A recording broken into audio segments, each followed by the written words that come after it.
yaitu membahas hak milik. Pengertian hak milik. Hak milik adalah hak turun-temurun, terkuat dan terpenuh yang dapat dipunyai orang atas tanah, dengan mengingat ketentuan dalam pasal 6 Undang-Undang Nomor 5 Tahun 1960, bahwa semua hak tanah mempunyai fungsi sosial. Hak milik dikatakan merupakan hak yang turun-temurun karena hak milik dapat diwariskan oleh pemegang hak kepada ahli warisnya. Hak milik sebagai hak yang terkuat berarti hak tersebut tidak mudah hapus dan mudah dipertahankan terhadap gangguan dari pihak lain. Terpenuh berarti hak milik memberikan wewenang yang paling luas dibandingkan dengan hak-hak yang lain. Ini berarti hak milik dapat menjadi induk dari hak-hak lainnya. Misalnya, pemegang hak milik dapat menyewakannya kepada orang lain. Selama tidak dibatasi oleh penguasa, maka wewenang dari seorang pemegang hak milik tidak terbatas. Selain bersifat turun-temurun, terkuat dan terpenuh, hak milik juga dapat beralih dan dialihkan kepada pihak lain. Di dalam KUH Perdata, pengertian hak milik sendiri tercantum di dalam pasal 570 yang juga berisi tentang pembatasan-pembatasan hak milik. Pasal 570 KUH Perdata menerangkan bahwa hak milik adalah hak untuk menikmati suatu benda dengan sepenuhnya dan untuk menguasai benda itu dengan sebebas-bebasnya, asal tidak dipergunakan bertentangan dengan undang-undang atau peraturan umum yang diadakan oleh kekuasaan yang mempunyai wewenang untuk itu dan asal tidak menimbulkan gangguan terhadap hak-hak orang lain. Pengertian hak milik yang dapat menguasai benda dengan sebesar-besarnya dapat diartikan dalam dua makna, yaitu yang pertama, perbuatan hukum berupa menjual, menyewakan, menghibahkan, dan memperlainkan dan lain-lain. Dua, perbuatan material berupa menggunakan, memungut hasil, membongkar, membuang, merusak, dan lain-lain. Dulunya hak milik merupakan hak mutlak, droit inviolable, et search, yang tidak dapat diganggu-gugat keberadaannya. Namun dengan berkembangnya zaman dan berkembangnya pula hukum yang hidup di masyarakat serta timbul pengertian tentang asas kemasyarakatan, sehingga hak milik yang mutlak semakin memudar.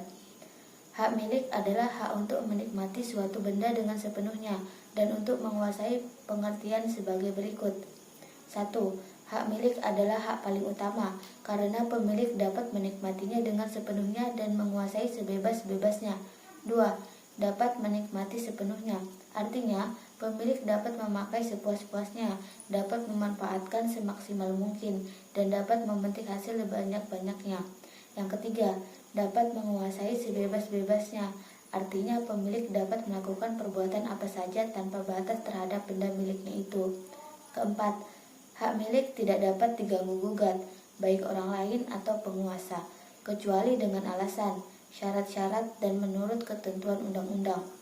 5. Tidak dapat diganggu-gugat hendaknya diartikan sejauh untuk memenuhi kebutuhan pemiliknya dengan wajar, dengan memperhatikan kepentingan orang lain atau kepentingan umum. Kemudian, pembahasan tentang pembatasan hak milik. Penggunaan dan penguasaan hak milik dibatasi oleh kepentingan orang lain. Bagaimanapun juga, menurut sistem hukum Indonesia, hak milik mempunyai fungsi sosial. Oleh karena itu, perlu pembatasan penggunaan hak milik, antara lain sebagai berikut. Yang pertama, tidak bertentangan dengan undang-undang. Maksudnya ialah, penggunaan hak milik dibatasi oleh undang-undang, artinya harus tidak bertentangan dengan undang-undang dan peraturan yang berlaku, juga diperluas menjadi bertentangan dengan hukum. Jadi, segala perbuatan penggunaan hak milik yang bukan saja bertentangan dengan undang-undang, melainkan juga bertentangan dengan kesusilaan dan ketertiban umum dapat dilarang. Misalnya, penggunaan rumah sebagai tempat pelacur, perdagangan minuman keras, narkoba, dan pusat perjudian. 2. Tidak menimbulkan gangguan terhadap orang lain. Penggunaan hak milik tidak boleh menimbulkan gangguan terhadap orang lain dan hak-hak orang. Misalnya, pemilik pabrik yang membuang limbah ke sungai. Kemudian ketiga, penyalahgunaan hak. Penyalahgunaan hak adalah menggunakan hak milik sedemikian rupa sehingga kerugian orang lain lebih besar dibandingkan dengan manfaat yang diperoleh akibat dari penggunaan hal tersebut. Keempat, pembatasan oleh hukum tetangga. Hukum tetangga adalah hukum yang membatasi kebebasan seseorang dalam penggunaan dan penguasaan hak miliknya. atau juga disebut suatu hukum yang mengatur hak dan kewajiban orang yang hidup bertetanggaan, yang mana penggunaan dan penguasaan hak milik bersama. Kelima, pencabutan hak untuk kepentingan umum. Ada kalanya hak milik dicabut dari pemiliknya apabila kepentingan umum menghendakinya, tetapi pencabutan itu harus dengan alasan, prosedur, dan ganti rugi yang layak menurut undang-undang. Batasan dalam UU PA menunjukkan bahwa hak milik bukanlah merupakan lambang kekuasaan yang tidak terbatas, akan tetapi dibatasi oleh kepentingan umum yang diungkapkan oleh hukum publik. Kemudian membahas tentang ciri-ciri hak milik. Yang pertama yaitu 1. Hak milik merupakan hak pokok terhadap hak-hak kebendaan lain yang bersifat terbatas, sebab dari hak milik itu dapat lahir sejumlah hak-hak lain. 2. Hak milik merupakan hak yang paling sempurna. 3. Hak milik bersifat tetap, artinya hak milik tidak akan lenyap oleh hak kebendaan lain. 4. Hak milik merupakan inti dari hak-hak kebendaan lain. Menurut Prof. Dr. Sri Sudewi, ciri-ciri hak milik adalah 1. Hak milik itu selalu merupakan hak induk terhadap hak-hak kebendaan yang lain, sedangkan hak-hak yang lain yang bersifat terbatas itu berkedudukan sebagai hak anak terhadap hak milik. Yang kedua, hak milik itu ditinjau dari kuantitinya merupakan hak yang selengkap-lengkapnya. Ketiga, hak milik itu tetap sifatnya, artinya tidak akan lenyap terhadap hak kebendaan yang lain, sedangkan hak kebendaan yang lain dapat lenyap jika menghadapi hak milik. Yang keempat, hak milik itu mengandung inti atau benih dari semua hak kebendaan yang lain, sedangkan hak kebendaan yang lain hanya merupakan onderdil, bagian saja dari hak milik. Menurut pasal 574 KUH Perdata, tiap pemilik benda, baik bergerak maupun tidak bergerak, meminta kembali bendanya dari siapa saja yang menguasainya berdasarkan hak miliknya itu. Permintaan kembali yang didasarkan pada hak agendom dinamakan revindicat, dapat dilakukan sebelum ataupun saat perkara sedang diperiksa oleh pengadilan. Pemilik dapat meminta benda agar benda yang diminta kembali itu disita. Revindicator beslag. Pemilik cukup mengajukan kepada hakim bahwa benda itu hanya miliknya, tidak perlu membahas bagaimana ia mendapat hak milik tersebut. Kemudian membahas tentang hak milik bersama. Hak milik bersama dapat dibedakan atas dua macam hak, yaitu 1. Hak milik bersama yang bebas. Dalam hal ini, orang-orang yang mempunyai hak milik bersama itu tidak ada hubungan selain daripada mereka bersama menjadi pemilik. Misalnya, A, B, dan C bersama-sama membeli buku. Kedua, hak milik bersama yang terikat. Dalam hal ini, adanya orang-orang yang bersama-sama menjadi pemilik atas suatu benda itu adalah akibat daripada hubungan satu sama lain yang telah ada sebelumnya. Perbedaan lain dari kedua hak milik bersama itu adalah dalam hak milik bersama yang bebas, ada kehendak beberapa orang yang menjadi pemilik itu untuk bersama-sama memiliki suatu benda. Sedangkan dalam hak milik bersama yang terikat, kehendak untuk bersama-sama menjadi pemilik itu tidak ada atau kecil sekali. Umumnya, para ahli melihat perbedaan antara hak milik bersama yang bebas dan hak milik yang terikat sebagai berikut. 1.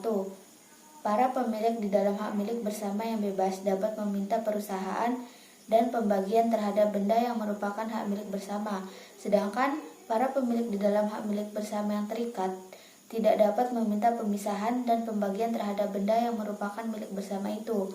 Keberatannya di sini mengenai harta peninggalan, di mana para ahli waris dapat meminta pemisahan dan pembagian harta peninggalan tersebut yang justru merupakan hak milik bersama yang terikat. B. Di dalam hak milik bersama yang bebas, masing-masing orang mempunyai bagian yang merupakan harta kekayaan yang bersifat sendiri, sehingga masing-masing orang tersebut berwenang untuk menguasai dan berbuat apa saja terhadap benda bagiannya tanpa memerlukan izin pemilik yang lain. Sedangkan di dalam hak milik bersama yang terikat, hal yang demikian tidak mungkin, sebab harus mendapat izin dari pemilik-pemilik yang lain. Yang C. Di dalam hak milik bersama yang bebas, tiap-tiap pemilik mempunyai bagian atas benda milik bersama itu. Sedangkan dalam hak milik bersama yang terikat, tiap-tiap pemilik berhak atas seluruh bendanya. Kemudian membahas tentang penyerahan atau levering. Penyerahan ialah pengalihan suatu benda oleh pemiliknya atau atas nama kepada orang lain, sehingga orang lain itu memperoleh hak kebendaan atas benda tersebut. Jenis benda penyerahan ada 3 macam, yaitu yang pertama, penyerahan benda bergerak berwujud sesuai pasal 612 KUH Perdata. 1. Dilakukan dengan nyata dari tangan ke tangan. 2. Dilakukan dengan penyerahan kunci gudang di mana benda itu tersimpan. 3. Dilakukan dengan tangan pendek jika benda itu sudah dalam penguasaan yang berhak menerima. 4. Dilakukan dengan constitutum possessorium jika benda itu tetap berada dalam penguasaan pemilik semula. B. Penyerahan benda bergerak tidak berwujud, pasal 613 KUH Perdata, yaitu 1. Piutang atas tunjuk dilakukan dengan nyata tangan ke tangan. 2. Piutang dengan nama dilakukan dengan cesi, yaitu surat pernyataan pemindahan piutang. 3. Piutang atas pengganti dilakukan dengan cara endosemen dan penyerahan surat piutangnya, misalnya wesel. C. Penyerahan benda tidak bergerak. Dengan berlakunya UU PA nomor 5 tahun 1960 dan peraturan pelaksanaannya, maka penyerahan benda tidak bergerak berupa tanah yang melekat di atasnya dilakukan dengan data otentik di muka pejabat pembuat akta tanah (PPAT). Cukup sekian penjelasan dari saya tentang hak milik. Mohon maaf sebesar-besarnya jika masih banyak kesalahan yang saya jelaskan, dan dari pengucapan saya yang masih banyak kesalahan, mohon dimaklumi. Saya akhiri, wabillahi taufiq wal hidayah. Wassalamualaikum warahmatullahi wabarakatuh.